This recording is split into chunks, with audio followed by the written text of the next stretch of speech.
নেতাই কৈছে কি হাঁহ চাৰিটা এখন মাইকে মন লৈছি মাতবা গৈছে হাঁহ চাৰিটাক মাতে মাতবা গৈছে আহ আহ আহ তি তি তি তি তি তি তি তি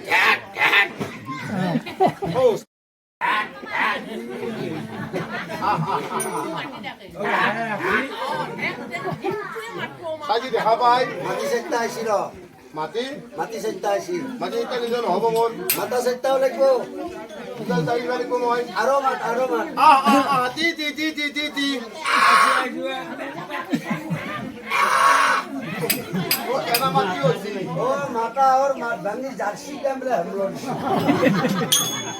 দে ইয়াৰে দুটা তাৰে দুটা দো ভাগে জিত লৈছি লৈ যায় ও এতিয়া নেতা বদনাই পূজা প্ৰচাৰৰ কাৰণে যায় লৈ যায় হে হোনা ওয়ে বিধুবাদানি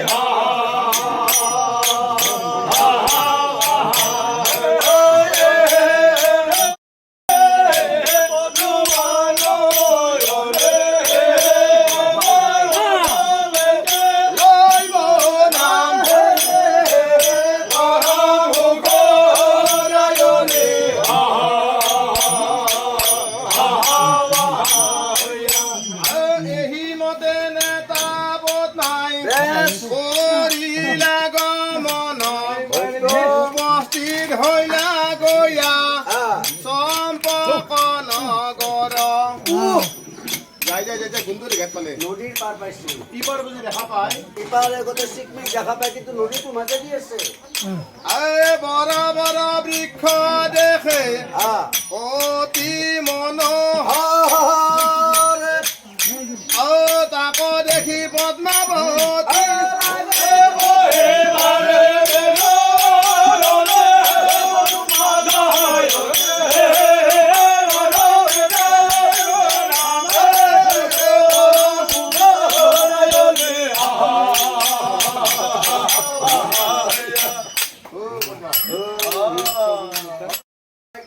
করে জ্বলি আছে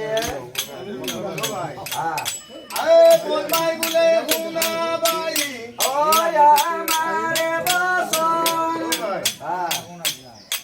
এইখন কাহাৰ নগৰ সেইখন কাহাৰ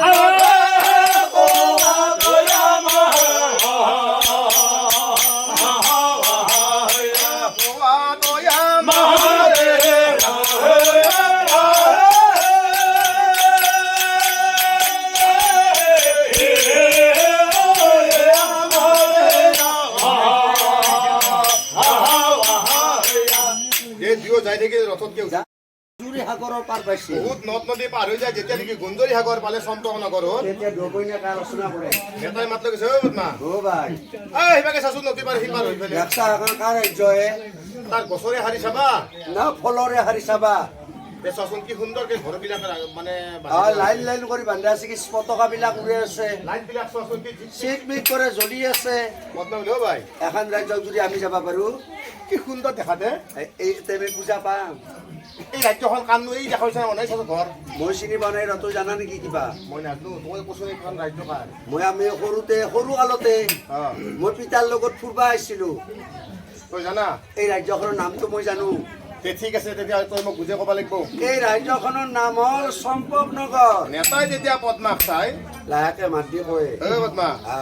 এখন ৰাজ্যৰ এটা ঘটনা আছে মই কওঁ তেতিয়াহ'লে শুন দেখো নেতাই বোলে এইখন চম্পক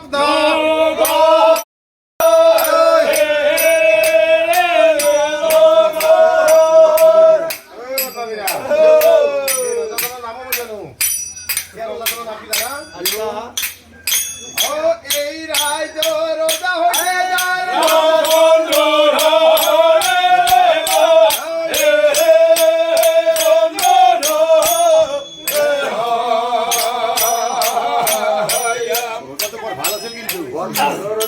কিন্তু ঘটনা এটা আছে কি জানা এটা ঘটনা আছে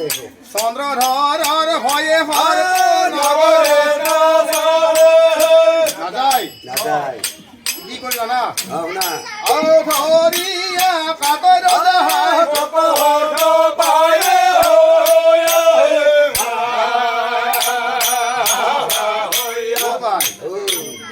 কাটে নেকি আমাৰ সৰ্পবিধা মাৰি বিধান মাৰে গছ মূৰাই কিন্তু এটা কথা ক'ব লাগিব আজি দেখো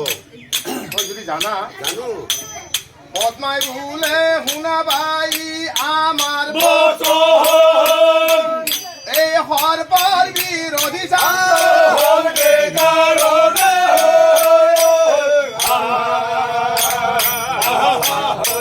সৰ্পৰ বিৰোধী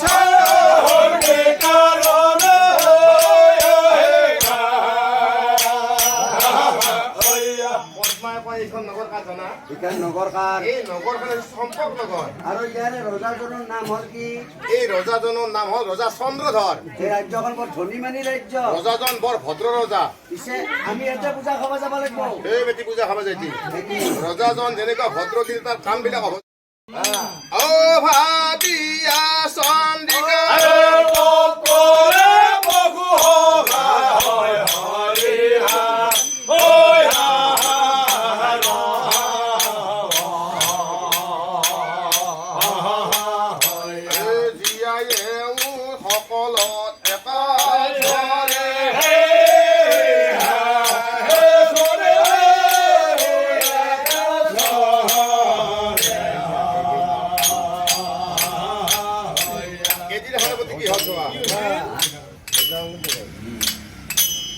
গঙ্গাৰ পাৰত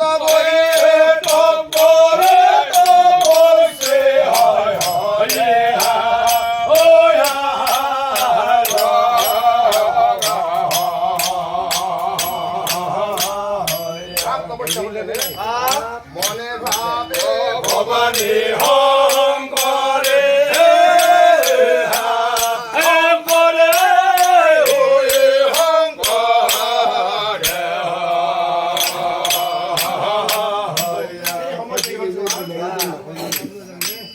থকা সময়তে অনাথ পক্ষীৰ চাৱা দুটি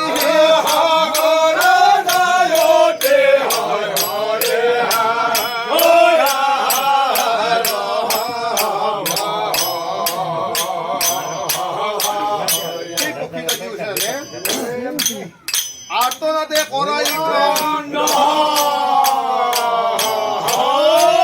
ৰজাই এই পক্ষীৰ ক্ৰন্দন শুনি গংগাৰ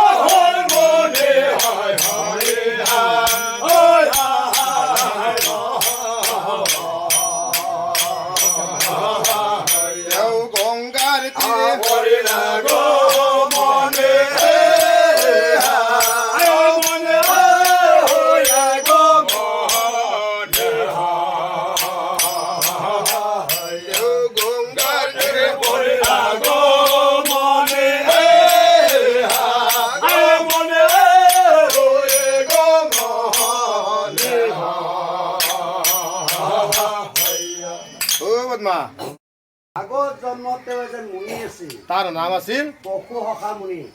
আজি যেনেকৈ সি হৰ পাৰ্বতীক পূজা কৰিছে আৰু আগত জন্মতে তেওঁ হৰ পাৰ্বতীক পূজা কৰিছিল শংকৰ আৰু পাৰ্বতীক তেওঁ পূজা কৰি আছিল ৰাতি পূজা কৰিছিল তাৰ দুটা তিৰি বিয়া কৰালা কিন্তু তেওঁৰ এনেকুৱা দুখ তেওঁৰ ল'ৰা ছোৱালী একো নজন্মিলা সন্তান যেতিয়া তেওঁ নাপালে মনৰ দুখত তেওঁ ঘৰ সংসাৰ ত্যাগ কৰি জংঘলৰ মাজলৈ বিচাৰি তপস্যা কৰা তেওঁ যেতিয়া তপস্যা হৈ থাকিল একডাল গছৰ তলত বহি তেওঁ ধ্যান কৰি থাকে শংকৰ আৰু ভৱানী আৰু তেওঁ তপস্যা কৰিছিল ক'ত জানো ক'ত গংগা নদীৰ পাৰত গংগা নদীৰ পাৰত তপস্যা কৰি আছিল একডাল গছৰ তলত বহি তপ কৰি আছিল এদিনাখন ঘটনা চোৱাচোন যিদিনাখন তেওঁ তপস্যা কৰি আছিল সেই সময়তে সেই গংগা নদীৰ দুটা পক্ষী চানা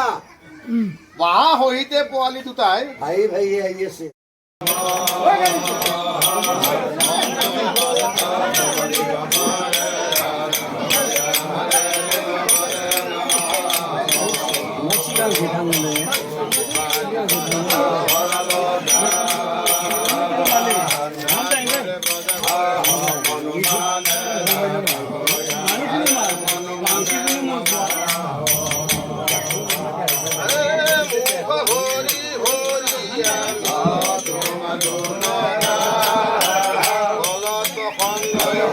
না জানো সুখিনতে তোমার বন্ধে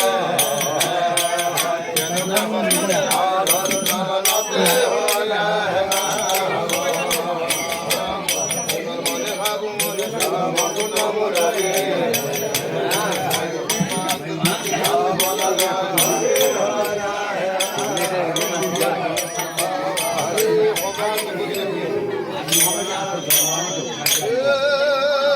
মা পদ্মাবতী কৃপা